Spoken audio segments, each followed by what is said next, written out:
So I've been thinking about good and evil, the concept, for a long time, mainly because it's something that's very abstract in our society and something that ends up influencing a lot of the way that we actually approach life and think about the things that we're capable of doing.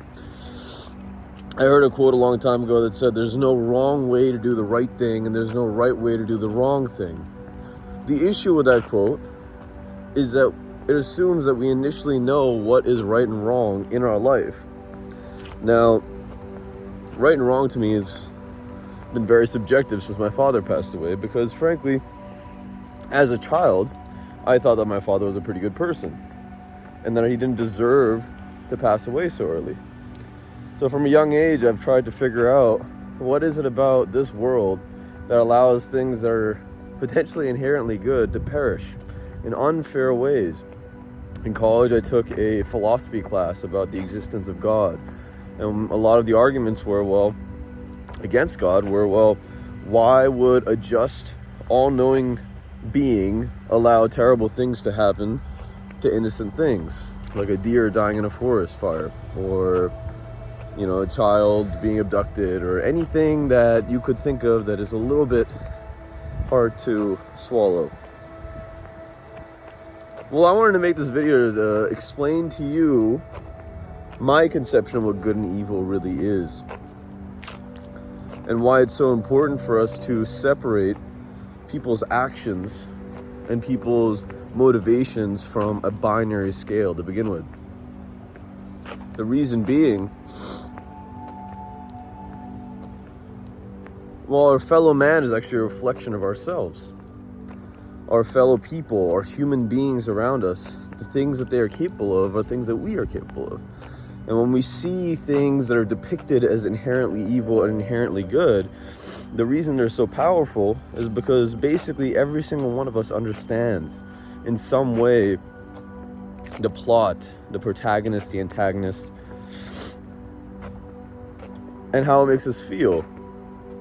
The way that the protagonist and the antagonist go about trying to achieve their goals, the initial impulse, the motivation, the point of impact. What is it that sent these characters, these individuals, over the edge or to a place in life that to other people might seem extraordinary? Motivations. So in my opinion, there's people in this world that go and get what they want, and there's people in this world that they don't do that.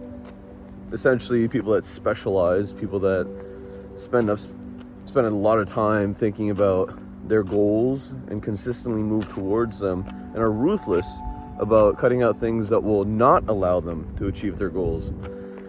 These people are generally the ones that go and get what they want. The people that don't get what they want are people that make excuses, have low self-confidence, and oftentimes do not think about the future in general. Something that's probably the hardest thing to do for any human being in this current society.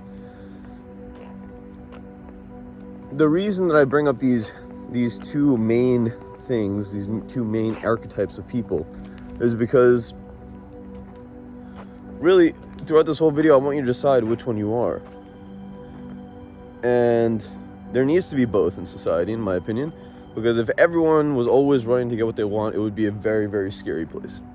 And if people did not have spiritual satisfaction at some point in their life, they would probably always be on one or the other side of the scale, not right in the middle, which I think is probably the emotionally sound place to go at some point in your life. But basically, people make these decisions in life that can be portrayed as evil. So imagine a main character is in a situation, a main character being a human being, a soul, that's alive on this planet, is in a situation where they are not happy. In fact, they are in a terrible circumstance. And the people that they love are also in this circumstance.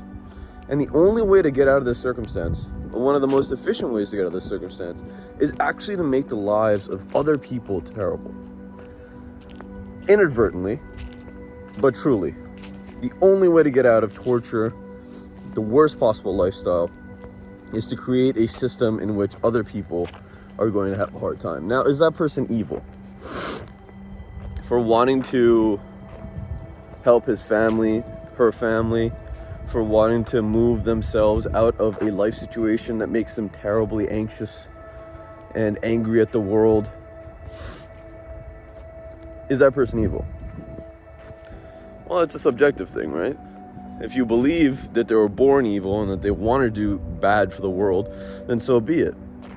But however, if you believe that most humans are born good and that the circumstance made them do what they had to do to get out of it, well then, I don't think evil has anything to do with it.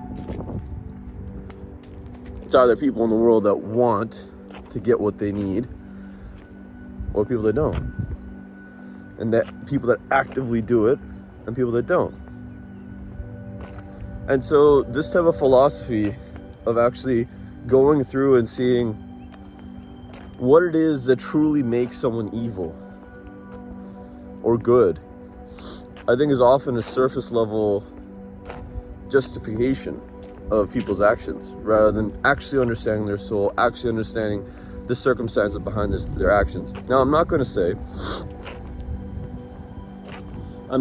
that there haven't been people or souls or archetypes that I've seen in my life that I think are inherently evil.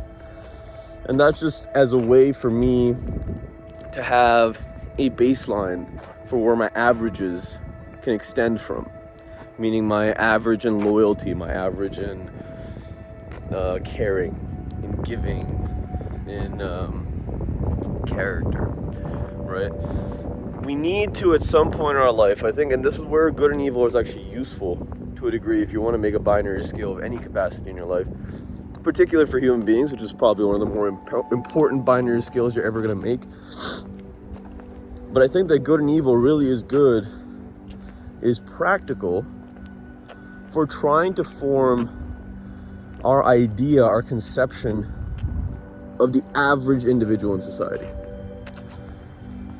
The average individual is going to be someone that is not, in my opinion, when you get to a point where you're thinking about larger motivations and larger trends and things that people are exposed to just naturally, and survival, essentially, there is going to be an average archetype or type of person that's going to fall in between your conception of what is good and what is evil. And that will be very likely the type of person that you're willing to spend time with. If someone is too righteous, if someone is incredibly religious, for instance, or if someone is just constantly trying to do good things for other people at the detriment of their own health, potentially, then we can start getting to an extreme where it makes us uncomfortable actually to be around people that are way more kind than we are.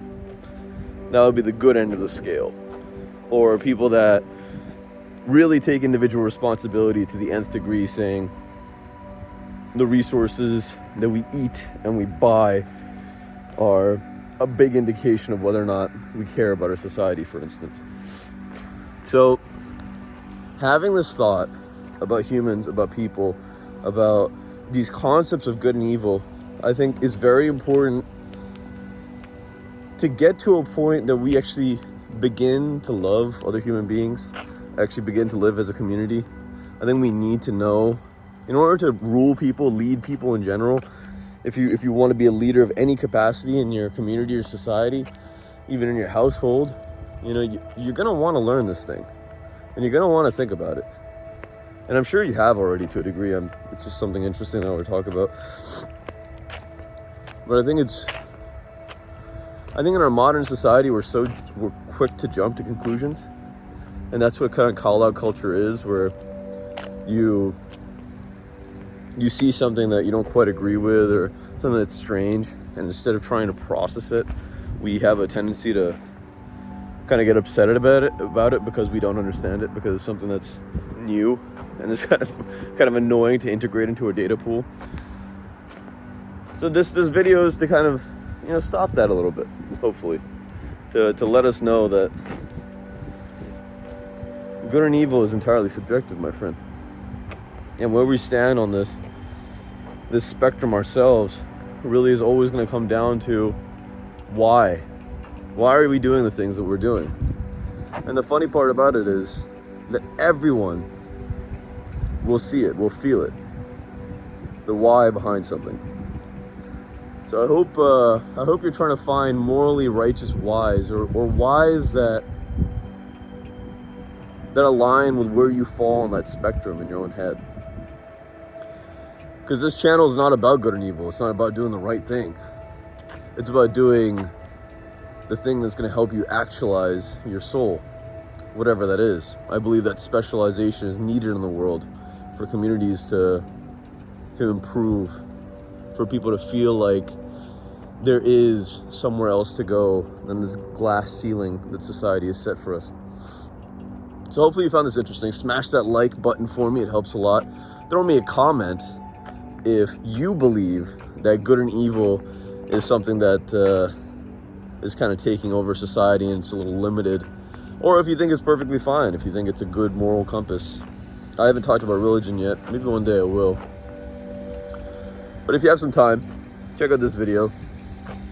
I talk a little bit more about spirituality here and the importance of it. And I think this topic is actually essentially just spirituality. It's also a little bit of metacognition. Anyway, actualize your potential, my friend. Look at this. The world needs you. Take care.